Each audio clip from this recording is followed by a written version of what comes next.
مفتی صاحب میرے والد مشرک ہیں، وہ دن رات پیروں فقیروں سے مدد مانگتے ہیں، میں کافی عرصے سے اصلاح کر رہا ہوں لیکن اللہ کی طرف سے ہدایت نہیں مل رہی، آخرت کے حوالے سے مجھے ان کی بہت فکر ہے، مشرک تو ہمیشہ جہنم میں جلے گا، اور میرا سوال یہ ہے کہ کیا دنیا میں ان کے لیے صحت تندرستی کی دعا کر سکتے ہیں؟ بالکل کر سکتے ہیں، ان کی ہدایت کی بھی دعا کریں، ان کے ساتھ اچھا سلوک بھی کریں۔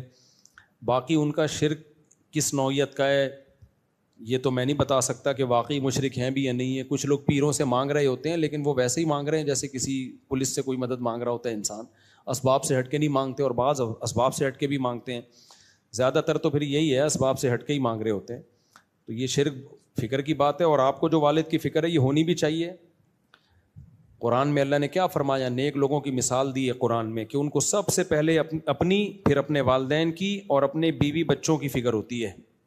جس کو اپنی، اپنے والدین اور بیوی بچوں کی فکر نہ ہو، ساری دنیا کی ہدایت کا وہ ٹھیکیدار ہو، اللہ کی نظر میں وہ پسندیدہ نہیں۔ سب سے پہلے اپنی، اپنے والدین اور اپنے بیوی بچوں کی فکر کرنی ہے آپ نے۔ میرا اپنا بھی معمول ہے، میں جب ہدایت کی دعا مانگتا ہوں سب سے پہلے اپنے لیے، اپنے والدین کے لیے، گھر والوں کے لیے اور اولادوں کے لیے مانگتا ہوں، ایک ایک کا نام لے کے مانگتا ہوں۔ آپ کو یہ کون سا مشکل کام ہے بچوں کا نام لینا؟ جتنے ہمارے ہیں نا اتنوں کا نام لینا مشکل کام ہے۔ بعض دفعہ ترتیب آگے پیچھے ہو جاتی ہے، بعض دفعہ ایک دو اسکپ ہو جاتے ہیں، تو وہ مشکل، ٹینشن کا کام تو نہیں کہہ سکتے لیکن مشکل بہرحال ہے۔ سب کا نام لے لے کے اپنے بچوں کے لیے دعا کرتا ہوں میں کہ سیدھے راستے پہ چلا دے۔ اور مجھے نہیں یاد پڑتا کہ میں نے زندگی میں اللہ سے کبھی اپنے بچوں کے لیے دولت مانگی ہو، مجھے نہیں یاد پڑتا۔ ہمیشہ یہ مانگا ہے اللہ سیدھے راستے پہ چلا دے، دین کا داعی بنا دے بس، اور مال میں برکت دے اتنی کہ کسی کے سامنے ہاتھ نہ پھیلائے۔ پھر اللہ کی مرضی دولت مند بنائے یا غریب بنائے، ہمیں اس سے یہ دعا منہ سے نکلتی نہیں ہے کہ پیسے والا بنا دے، کیونکہ بھائی سیدھے راستے پہ چلے، غربت میں کامیاب ہیں، اور اگر پیسہ ملا اور الٹے راستے پہ چل پڑے تو کیا کرنا ہے بھائی، اور بڑا عذاب ہے۔ تو کامیابی اس میں ہے، اچھا غربت میں اگر دین مل گیا نا تو اس غربت میں بھی خوش رہیں گے، اور اگر دولت میں دین نہ ملا تو مقصد تو خوشی ہے نا، تو خوشی کے لیے ضروری ہے دین ملے، دولت ملے نہ ملے یہ کبھی نہیں میں نے دعا مانگی، بس یہ کہ رزق حلال کشادہ ہو، کسی کے سامنے ہاتھ نہ پھیلائیں، استغنا کے ساتھ زندگی گزاریں۔ تو یہ دعا بہت زیادہ ضروری ہے اولاد کے لیے۔ اصلح لی فی ذریتی، اللہ نے نیک لوگوں کی علامات میں، ہم نیک نہیں ہیں لیکن نیک لوگوں کی صفات کو چوری کرتے ہیں ہم، ٹھیک ہے نا، کاپی کرنے کی کوشش کرتے ہیں تاکہ اللہ ہمیں نیک لوگوں میں شامل کر دے۔ تو یہ فکر ہونی چاہیے، اپنی اولاد کی بہت زیادہ فکر ہو، دعا ہو، کوشش ہو، باقی بنے گی یا نہیں بنے گی نیک یہ اس کی گارنٹی نہیں ہے۔ تو ماں باپ کی بھی بہت فکر جیسے آپ کو ہے، اچھی بات ہے، لیکن اتنی فکر نہ لیں کہ دماغ ڈپریشن میں جانا شروع ہو جائے، بلکہ اللہ کی تقدیر پہ راضی رہیں۔ ہمارے نبی صلی اللہ علیہ وسلم سے زیادہ کس کو فکر ہوگی؟ اپنے چچا ابو طالب کی۔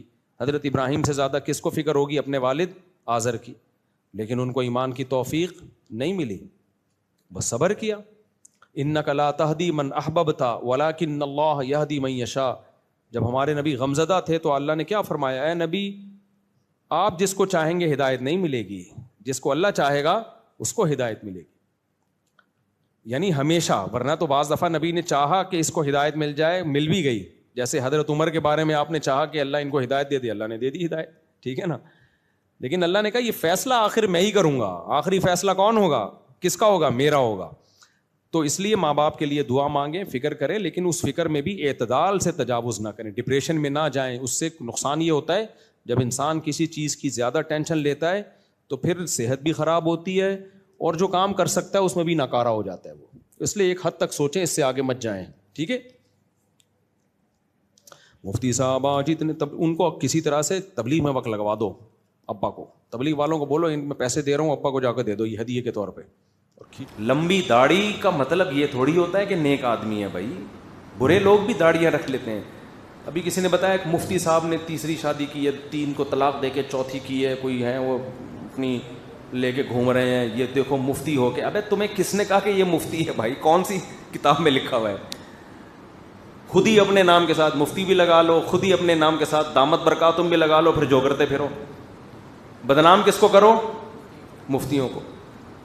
اور اگر بالفرض کسی عالم مفتی نے کچھ غلط کیا ہے تو اسلام کسی ایک فرد پہ موقوف نہیں ہے. غلط ہو سکتا ہے, ڈاکٹروں میں 1 نمبر بھی اور 2 نمبر بھی ہوتے ہیں کہ نہیں ہوتے؟ تو ہر فیلڈ میں 1 نمبر بھی ہوتے ہیں اور 2 نمبر بھی ہوتے ہیں. اس کا اسلام کا کیا قصور ہے اس میں؟